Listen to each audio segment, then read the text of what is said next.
news roundup on Prince Miller Entertainment TV. Remember guys to like, share, comment and follow. So guys, United Kingdom based Zimbabwean lawyer Brighton Mutebuka has said that Zanu PF and Zimbabwean government officials launched a coordinated attack to undermine the head of the SADC election observer mission to Zimbabwe, MUMBA, and Zambian President Hakainde Hichilema. Soon after the 23rd August elections, the SEOM headed by MUMBA published its preliminary report, which was critical of the Zimbabwe elections. In a post on X, Mutebuka said the campaign against Hichilema by Zanu PF is aimed at weakening his grip on power while reviving former President Edgar Lungu's waning political fortunes. The Zanu PF's strategy, according to Mutebuka, is also aimed at weakening Hichilema's political resolve. The SEOM reports findings on the Zimbabwe elections as he battles domestic threats to his authority. He wrote, "The politics around Zambia, Zimbabwe, MUMBA, Edgar Lungu, and the SEOM report.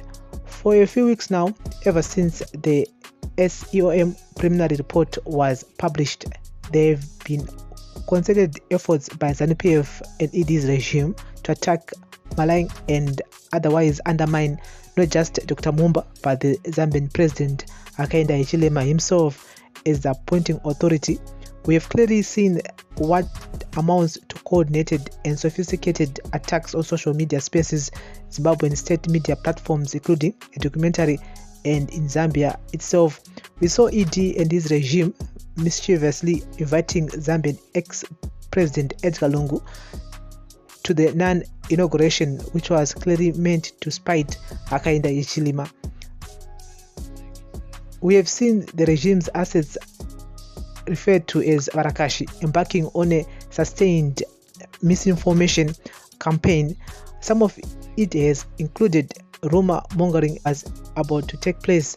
The high-stakes campaign would appear to be motivated by a desire to expose Hakainde Hichilema as a hypocrite when it comes to good governance and democracy, and ruining his reputation and weakening his grip on political power while propping up and waning political career. Much more importantly, such a strategy would work wonders in neutralizing Hakainde Hichilema's political resolve to pursue the SEOM report's findings on Zimbabwe's 2023 elections via SADC protocols by diverting his attention via orchestrating a domestic front using Lungu as their instrumental to cultivate or foment social and political unrest.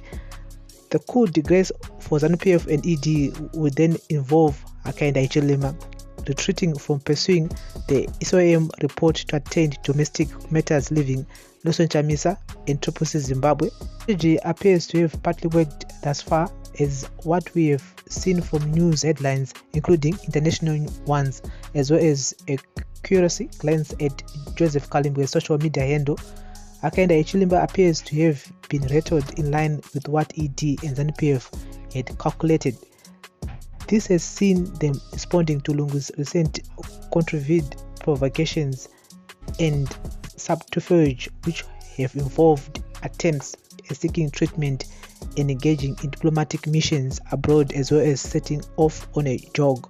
Through his over-the-top, disproportionate response, Hakainde Hichilema appears to have fallen for the rules ED, Zanu PF, Lungu, and other domestic critics in Zambia. We now claim that Hakainde Hichilema's claims of being a Democrat are all hollow or a charade.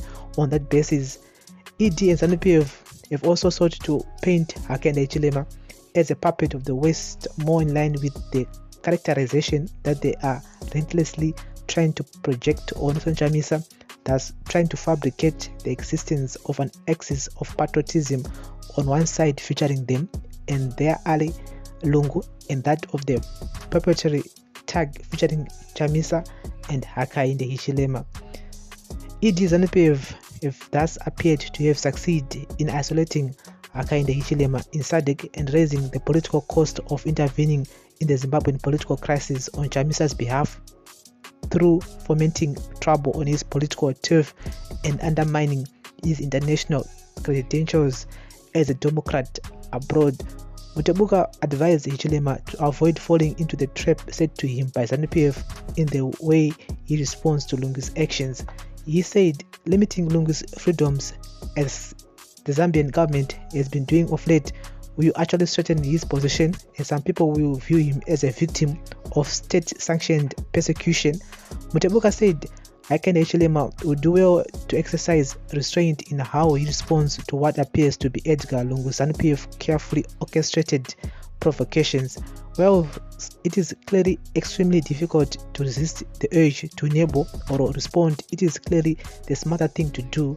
That's because political orthodoxy demands that state lead curtailments of the freedom of high-profile political figures necessarily generate equal high-profile negative political dividends for the regime, while the high-profile political figure in question have its political reintroduction via persecutions of being victim of a state-sanctioned persecution.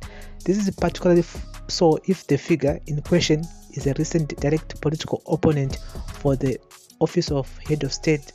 As remarkable as it sounds, Hakainde Hichilema is likely to accrue more political mileage by ignoring Lungu's shenanigans and focusing on his own agenda. More importantly, it is the right thing to do for Zambia and our region via demonstrating that opposition leaders who assume power on the altar of ushering in a new era of democratic governance are able to walk that path. So guys, that's the latest here, which is coming from UK-based Zimbabwean lawyer Brighton Mutebuka. That's ZANU-PF in Zimbabwean government, and the whole situation. I mean, it's very interesting how he is outlining everything since the inauguration. It was so weird that President Mnangagwa invited Zambian former president Edgar Lungu instead of the current sitting president Hakainde Hichilema, and since that visit Edgar Lungu and from Zimbabwe, since then Buda Chakare Zambia, and the man tried to leave to South Africa for medical checkups. He was denied to leave.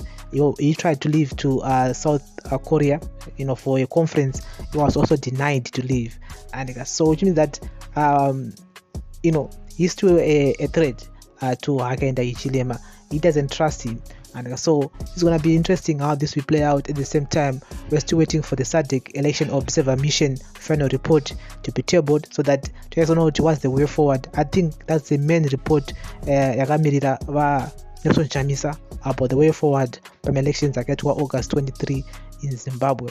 So it's going to be very interesting how this will play out. So I'll be keeping you guys up to date here with the latest. But this is a very interesting from UK-based Zimbabwean lawyer Mr. Brighton Mutebuka. He outlined what he thinks ZANU-PF has orchestrated since the inauguration a few weeks ago.